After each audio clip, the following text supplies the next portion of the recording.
大家好，我是小慧，欢迎您来到我的频道，也非常感谢您百忙之中收看我的视频。不沾烟酒的男人不能嫁，这种人极度自律，更薄情。烟酒不沾，寿命更短。很多长寿老人都是吸烟又喝酒的。不知道从什么时候开始，既吸烟又喝酒的人忽然开始变得受欢迎起来了。既吸烟又喝酒的人真的这么好吗？不沾烟酒的男人比普通男人更可怕，完全是谬论。烟酒无质的人才是对家庭不负责任。5月3日，《柳叶刀》杂志发表的一项数据显示，2018年我国大约有 1.835 亿成年人存在着烟草依赖。我国吸烟总人数大约在3亿，吸烟上瘾的人数占比达到了一半不止。烟草每年大约导致了100万人的死亡。没有采取有效措施的话，到2030年时，该数值可发展到每年200万人，每年至少超过10万国人死于酒精中毒。广东省卫生厅上的一篇文章显示，喝酒不仅会导致酒精中毒，还会引起一系列的事故发生。喝酒导致自杀的有 23%， 交通事故的有 39%， 火灾的有 40%， 杀人案的有 47%， 家庭暴力的有 65%。 吸烟喝酒可带来这么大的威胁，这是否代表不吸烟喝酒的人一定更长寿？但在生活中也不乏有一些不吸烟喝酒的人，但是寿命却不长，这又是怎么回事呢？2. 一辈子不抽烟不喝酒，会不会活得更久？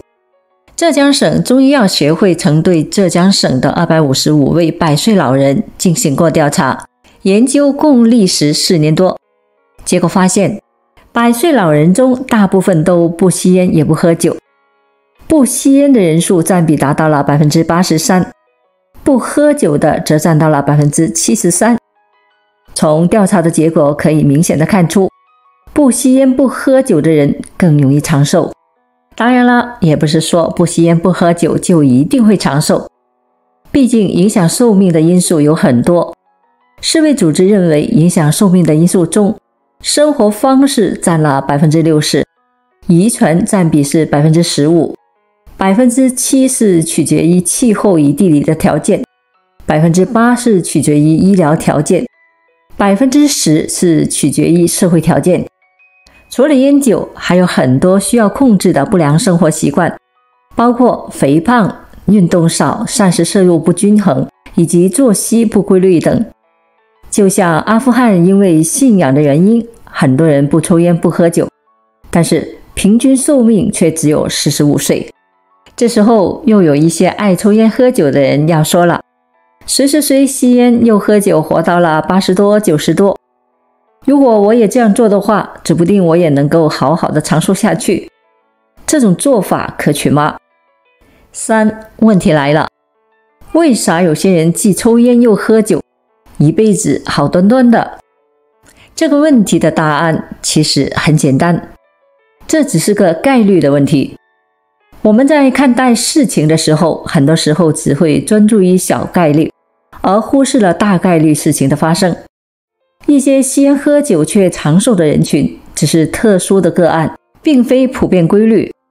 举个简单的例子，同样是长寿老人，吸烟饮酒的人往往只会注意到和他一样吸烟喝酒但却长寿的例子，但对于一些保持健康习惯的老年人却视而不见，给自己的心理暗示，吸烟喝酒也会长寿，想要以此来让自己吸烟喝酒的更放心一些。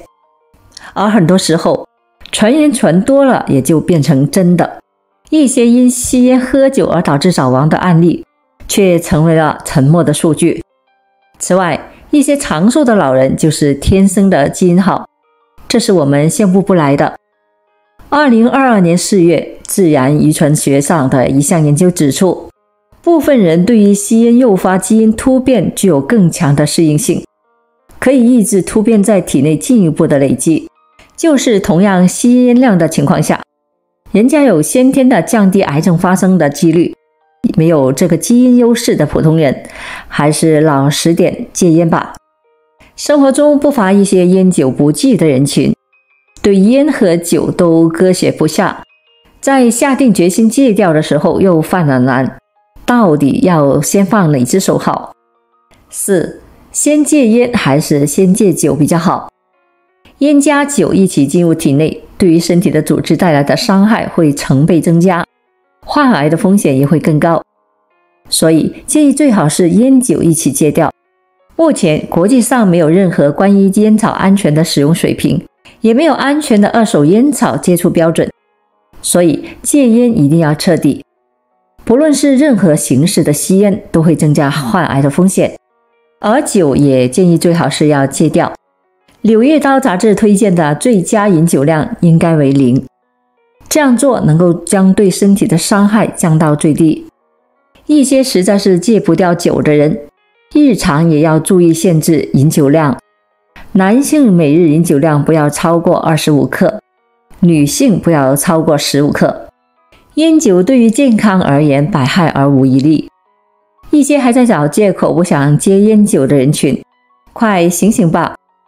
为了自己也为了家人的健康，真的还不打算戒掉吗？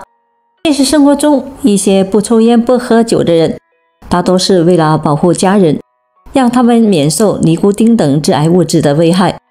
不喝酒是为了让家人宽心，让他们不用担心自己因为喝酒而出事。这类人群是属于情感导向，他们的态度是在高度的自我卷入的情况下形成的。不沾烟酒的态度与个人强烈的情绪体验有相关联，因而他们的态度深度特征非常突出。他们或许曾经因为抽烟而把家里弄得乌烟瘴气，引起老婆和孩子的反感，受到很多的责怪；或许曾经因为喝酒闹事而被刑拘，或是因为喝醉酒而伤害了老婆孩子。他们在自责与后悔中放弃了烟和酒，这种态度是在强烈的情绪体验中形成的，往往能够取到良好的成效。这类人爱家人胜过爱自己。因为吸烟和喝酒上瘾的人，知道戒掉不易和痛苦。吸烟更多是因为生理的因素，而喝酒更多是因为心理因素。不能抽烟意味着亲情自控在与神经系统做斗争，不能喝酒意味着伤心难过抑郁之时，不能借酒精而抑制自己的神经活动，也不能与朋友把酒言欢。因此，为了家人而改变自己的男人，不可畏不可怕，他们是真正的自控者，但他们绝对不是薄情者。好了，朋友们，今天所分享的视频内容就到这里了。制作视频不易，朋友们，如果您觉得我分享的视频内容对您有所帮助的话，就请您给我点个赞吧。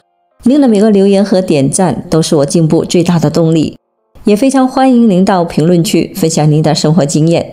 非常感谢您的支持和鼓励，我们下期见。